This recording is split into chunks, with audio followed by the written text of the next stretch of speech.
Hey guys, it's Strafe here, and welcome to us. I don't like that one. I'm gonna redo it. Hey guys, it's Strafe here, and welcome to us.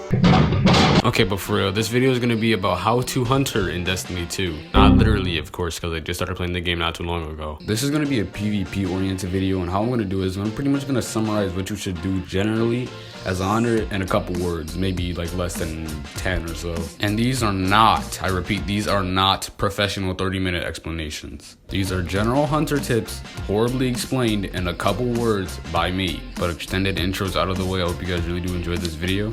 And I see you guys in the next one, or in the outro, I guess. Number 1 on this list is pretty much to wear stompies in every single PvP match, if you can. They're actually called Stomp EE5s, but the community calls them stompies because it rolls off the tongue better than Stomp EE5s. But to TLDR what they do, they pretty much make you jump higher and farther if you strafe jump.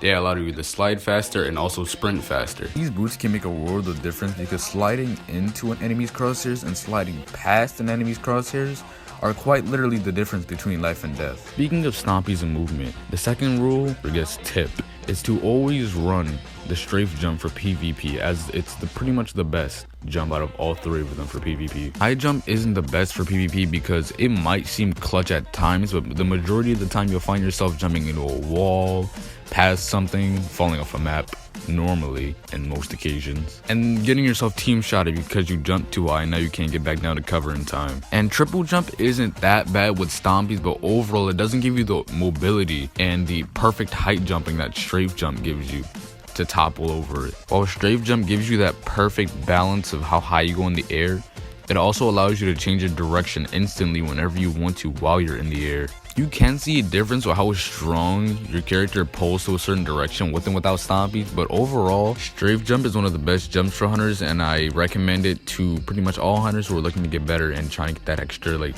1 KD on their record. Number 3, and this can apply to all characters, but since I'm a hunter, I can really only talk about this in a certain way, and it's to spec your stats properly. Pretty much what I mean by this is spec the stats that go with your build and or class, i.e. hunter, titan, or warlock, because each class can get their ability back faster if they spec it into a certain stat.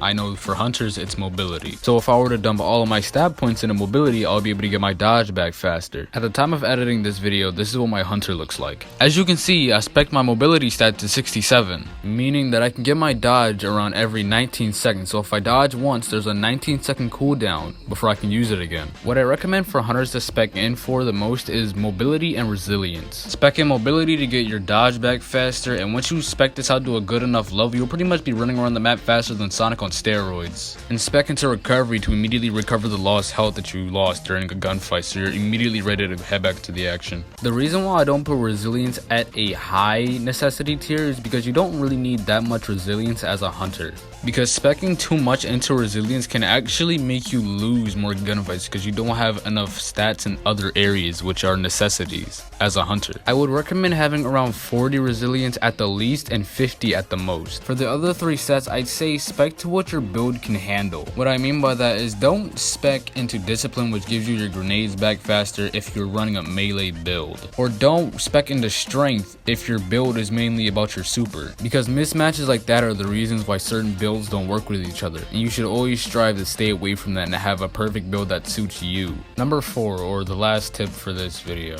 and that is to choose a subclass that 1, you play well, and 2, specs with your build well. Now that's not to say that there aren't meta subclasses out there. Middle Tree Void for hunters is actually probably one of the most used ones that I've seen in my games. But when I checked to see their builds, they all had a build that complemented their subclass very well. And even though I always give a big middle finger to you hunters, stasis, shatter divers, I've usually always had to admit that they had a build that went with their subclass. This can also apply to exotics as well. Take the Bombardier's leg armor exotic for hunters as an example. It says that dodging leaves behind an explosive that, depending on your subclass, does certain things. If you have a build that mainly focuses on mobility, which gives you back your dodge faster, you can use that ability more often. Meaning a max stat mobility hunter can use this ability more than a non-max mobility hunter, giving these exotics more use in the long term. So if you're planning to use a certain exotic and or subclass, make sure that your build is prepared for it, so it can get the most use out of it. But that is it for today's video, guys. I know that this video took too long to late. I was being lazy and not doing YouTube. So yeah, I have no idea if I'm gonna be able to consistently upload with this garbage schedule that I've been on, but I'm gonna see what I can do. If I don't post consistently, then that's on me. But once again, I really hope you guys did enjoy this video. Make sure to like, subscribe for content every like 8 months, and another big FU to you stasis users.